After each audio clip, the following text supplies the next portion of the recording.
For your ears only, for the week of September 14th, 2014, I'm David Alpern with a quote from last week's news.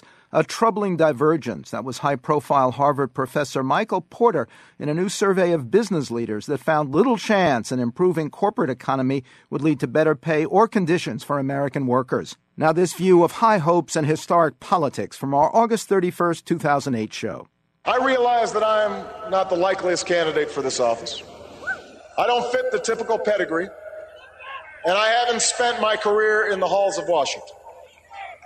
But I stand before you tonight because all across America, something is stirring. If John McCain wants to have a debate about who has the temperament and judgment to serve as the next commander-in-chief, that's a debate I'm ready to have. I have a dream that one day this nation will rise up and live out the true meaning of its creed. We hold these truths to be self-evident, that all men are created equal. There were dreams embodied and dreams denied in Denver last week. First, Hillary and Bill Clinton used their convention moments to boost Barack Obama, whatever their earlier doubts. Then the first ever major party African-American presidential nominee launched his campaign for change with clear challenges to his GOP opponent, not only on policy and experience, but on temperament, a sometimes explosive issue for John McCain. And the moment was doubly historic, coming on the 45th anniversary of Martin Luther King's unforgettable I Have a Dream speech, which we bring to you courtesy of the King Estate. For more on the messages from Denver, the backstage politics, and the impact on undecided voters, especially women, now that McCain has chosen Alaska Governor Sarah Palin as his running mate, we have Newsweek contributing editor and TV commentator Eleanor Clift. And with some thoughts about another historic speech that figures in Obama's nomination, we have Robert Caro, Pulitzer Prize-winning biographer of President Lyndon Johnson. First to Eleanor, do the endorsements of Bill and Hillary Clinton reflect real healing of the rift with Obama?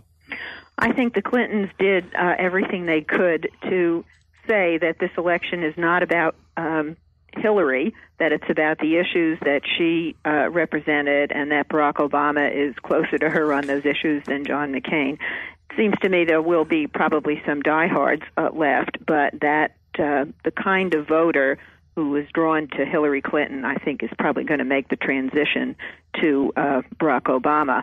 But John McCain, with his choice of the Alaska governor, seems to think that there is still rich territory out there to get these voters, because I think his choice reflects the decision on the part of his campaign that he needs to win over some of the women mostly women, who supported Hillary Clinton, and that they might be drawn to his ticket if they see a woman placed on the ticket, and that she might somehow assuage their disappointment. What have you learned about the state of communication and coordination between the Clinton and Obama camps?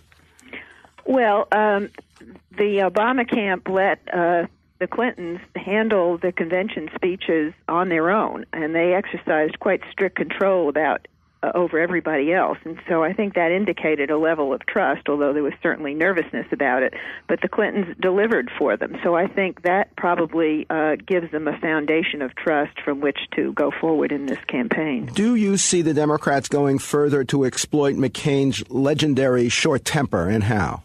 Well, I was a little surprised that Barack Obama went at that in his convention speech. He's been under some pressure to show toughness in taking his case to John McCain, and the fact that he said that he looked forward to a debate on readiness to be president, a debate that's centered on temperament and judgment. And I think that's the first time that temperament has been put out there so obviously, and I think they've kind of shied away from that. But after a month of taking character attacks from McCain campaign and their allies, I think that the Obama campaign decided it was time for them to return the fire, and I think clearly that opens the door to the use of McCain's explosive temper on occasion as a campaign issue. Newsweek's Eleanor Clift. Next to Lyndon Johnson biographer Robert Caro.